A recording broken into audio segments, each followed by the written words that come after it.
ये क्वेश्चन मैंने पहले अपलोड कर चुकी थी, ठीक है।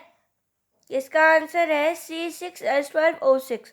C6H12O6 किसका फॉर्मूला होता है? ग्लूकोज का,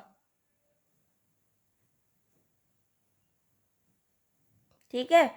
और ये मिल जाएगा कार्बन डाइऑक्साइड के साथ, अब बनने मतलब जुड़ने के बाद ये बना देगा, दो भागों में डिवाइड हो जाएगा। CO2 प्लस ATP, CO2 और H2O में टूट जाएगा और प्लस ATP बन जाएगा, ठीक है। अब इसको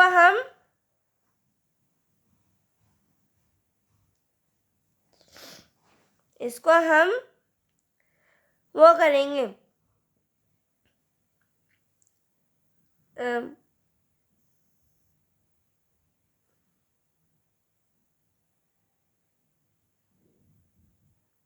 बराबर। यहाँ पे देखो, C के पीछे कुछ नहीं है तो 6 लगा देंगे, क्योंकि यहाँ पे भी 6 है कार्बन के पास, है ना। तो यहाँ पे भी हमने 6 लगा देंगे और यहाँ पे भी 6 लगा देंगे। तो इक्वेशन हम इसको बराबर कर देंगे और H के पास भी 6 लगा देंगे, तो इक्वेशन ये बराबर हो जाएंगी। और देखो, ये माइटोकॉन्ड्रिया मतलब होता है ATP, ठीक है। माइटोकॉन्ड्रिया भी बोल सकते हो बायो के केस में, और दूसरी लैंग्वेज में इसको ATP भी बोल सकते हो, ठीक है। तो एक इक्वेशन ये हो जाती है याद करने की, ठीक है। दूसरी इक्वेशन ये है, ग्लूकोज टूट जाएगा पायरुवेट में और बन जाएगा ग्लूकोलाइसिस, ठीक है। मैंने क्या कहा कि ग्लूकोज का ब्रेकडाउन होके फॉर्म ऑफ ATP और ATP बन जाता है, उसी प्रोसेस को बोलते हैं ग्लूकोलाइसिस।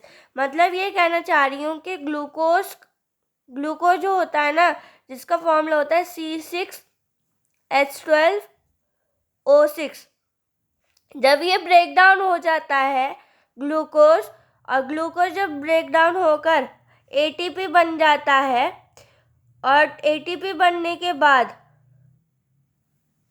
जब ये पायरुवेट में कन्वर्ट हो जाता है, और पायरुवेट का मतलब होता है फॉर्म ऑफ ATP, और ये ATP बन जाता है, उसी प्रोसेस को बोलते हैं ग्लूकोलाइसिस, ठीक है। और दूसरी लैंग्वेज में इसको बोल सकते हैं साइटोप्लाज्मा, ठीक है। एक इक्वेशन ये हो गई और दूसरी इक्वेशन ये हो गई। पहली इक्वेशन ये है, दूसरी इक्वेशन ये, ठीक है।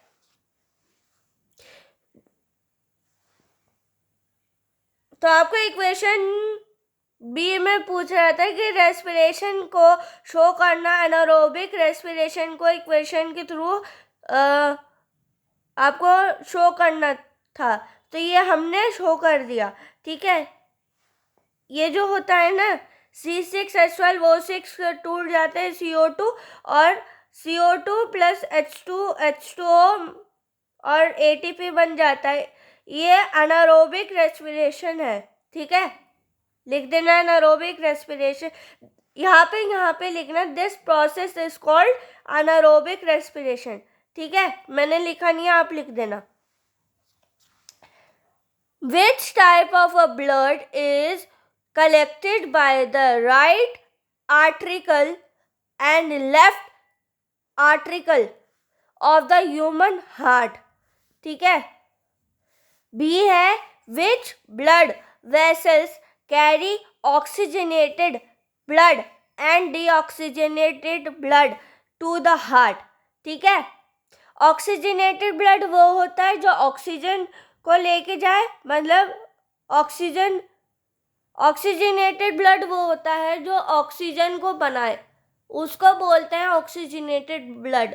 और जो CO2 बनाए,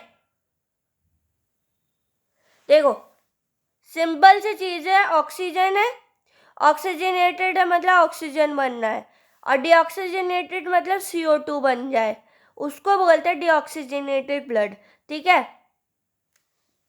बायो के केस जब भी मैं बायो पढ़ाऊँ ना, तो आप बायो की बुक खोल के रख लेना।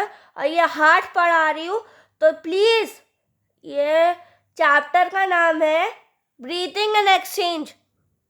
क्लास 11th में पढ़ा होगा, ब्रीथिंग एंड एक्सचेंज चैप्टर है ना, उसको खोल लेना और खोलने के बाद सामने रख लेना और फिर क्वेश्चन देखना जो मैं पढ़ा रही हूँ, वो देखना मैं सही पढ़ा रही हूँ या नहीं, ठीक है?